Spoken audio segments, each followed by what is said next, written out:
Wai ya sunan wannan waƙas? Wace? Ya Wannan. sunan waƙan nan? A'a da Allah sunan ta. Arewa saura Idris. A matsayin ka na mawaki. Madugu ya kusa zo yi mulkin Najeriya insha Allah. To Allah ubangiji ya sa shi ne alkhairi. Amin ya Allah. Jaruma. Jaruma ana magana. Sarkin yaƙi. Sarkin yaƙi a matsayin ka na darakta me zaka ce na daraktan wannan aikin? To alhamdulillah gashi nan muna gudanar da aiki tsaf-tsaf. Alhamdulillah masha Allah kowa yana cikin walwala da nishadi. Masha Allah. To ga kuma ragowar jarumai ma suna tsaye dai ana ta yi musu hotuna. Darakta sarkin yaƙi. Ni ne shaki ciki. Ai ba. Ai sarki yaki ba ai. To akwai ki ku tsaya ai. To kai a matsayin ka na mai ɗaukar hoto yanzu me zaka ce dangane da wannan hoto da kake musu? Dai abin da zan ce shine duk hoto ɗaya naira 20 wannan shi. Duk hoto na kai da aka yi dan rike.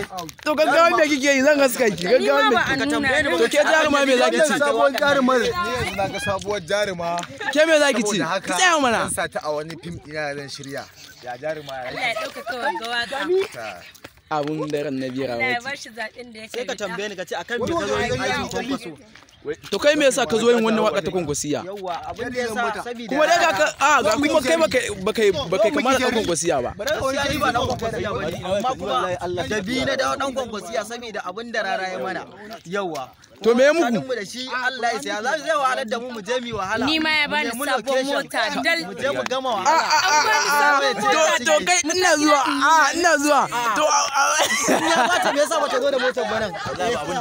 Saboda kabarin abun ga. Ba abun mun yi aiki amma muka da shiru muka ce to mun hakura mun da kwankwasiya. to Kenan shikenan. an yi waka ba na ana so ba dan a bada mota. mana ciwo aka yi challenge mana Challenge kuma da abin da aka ce wa challenge abu dai da za a zo a tantance ko? kuma mun yi aka ce ba haka ba sai muka hakura sai muka da gidan gaskiya gidan daraja ba To Allah ya sa haka shine mafi alkhairi.